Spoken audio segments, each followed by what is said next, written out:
Cette chronique équipement vous est présentée par le Trio Hockey, Sport Rousseau, Hockey Expert et l'entrepôt du hockey. Bonjour à tous, c'est Pierre Gervais, en compagnie d'Éric Dupont, spécialiste en équipement de hockey. Lors des 2 dernières semaines, on a parlé de patins.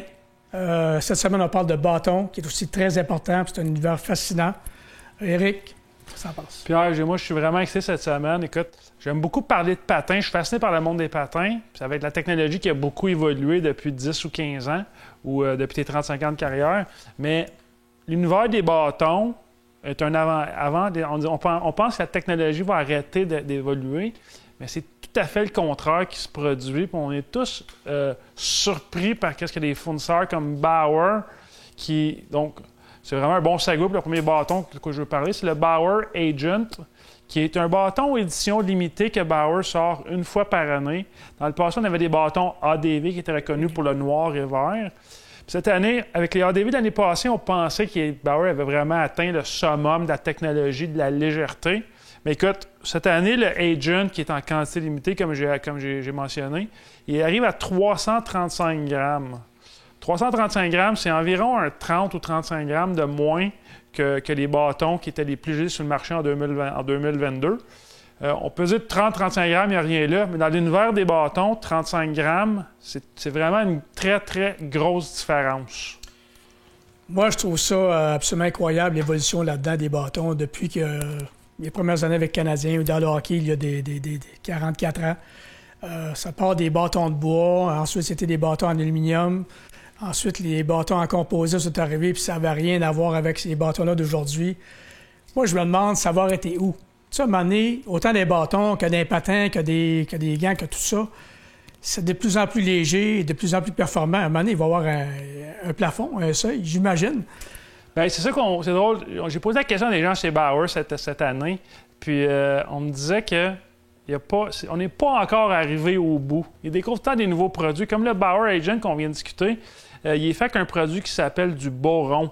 Puis du boron, c'est une matière qui est très, très, très dispendieuse, qui est intégrée en petites parties dans le bâton, donc qui fait en sorte qu'il est beaucoup plus léger et aussi durable que les bâtons précédents. Mm-hmm.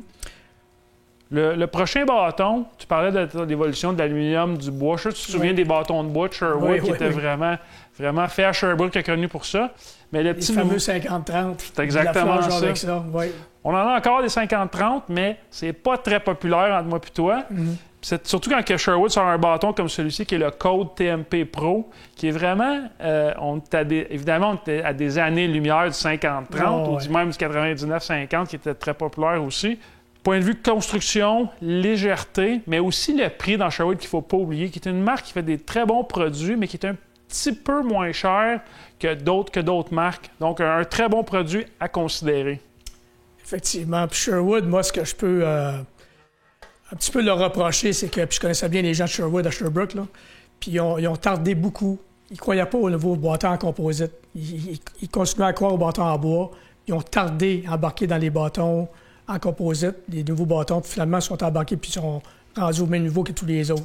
Tout à fait. Ils ont perdu beaucoup d'années là-dessus. Oui, tout à fait. Là, ils sont rendus au même niveau que les autres. C'est de très bons bâtons, puis on a vraiment toute la gamme de produits en magasin aussi. Exactement. Écoute, au long de ta carrière, tu as dû voir beaucoup de changements, comme tu expliquais, d'évolution. Mais dans une année, un joueur, combien de bâtons pouvait-il passer environ un bâton composite dans les dernières années? Bien, les bâtons composites, comparativement aux bâtons en bois, on pense que ça dure tout le temps, mais à un moment donné, les joueurs, à force de faire des lancers, ils perdent un petit peu de leur vélocité, leur dureté, ainsi de suite. Puis les gars le disent, après tant de lancers, à un moment donné, ils viennent, c'est pas le même feeling. Puis aussi, les bâtons composites, comparativement aux bâtons de bois, c'est qu'à un moment donné, à force de manger des coups dessus, ils se forment une petite craque dedans qu'on voit pas à l'œil nu. Puis c'est pour ça que des fois, on voit un lancer frapper sur réception, puis on voit le bâton casser en deux. Parce que c'est pas cassable, ces bâtons-là. Là. Tu peux prendre 500 shots en ligne, ça ne cassera jamais. Mais les joueurs aiment beaucoup ça. Le feeling, les lancers surtout. Les lancers, c'est tellement plus précis, rapide, surtout sur réception. Là. Moi, je me rappelle au début, ça a changé tout. Là. Les gardiens de but, même eux autres disaient « C'est quoi ça, cette affaire-là? » Ils étaient tous surpris, tout le monde. Mais les gars, ils sont vraiment plus à l'aise avec ces bâtons-là. Mais quand tu parles de tir plus précis avec le composite depuis une couple d'années, je suis 100% d'accord avec toi, ça fait toute la différence. Puis, cette année, on a un nouveau produit en magasin qui s'appelle ResTech. C'est un enduit, c'est comme un collant qui est sur la palette, qui est un petit peu rugueux, comme un genre de papier sablé. D'ailleurs, Zdeno Chara, l'ancien joueur de la Nash, est l'un des investisseurs de cette compagnie-là. C'est un produit qui vient de son pays natal. Puis, ça améliore la précision des lancers de quelques pourcentages, mais ça peut faire toute la différence dans un match. Comme je disais, ResTech, c'est un collant qu'on appose des deux bouts de la palette. C'est disponible dans tous nos magasins. Puis je pense que c'est très, très bon.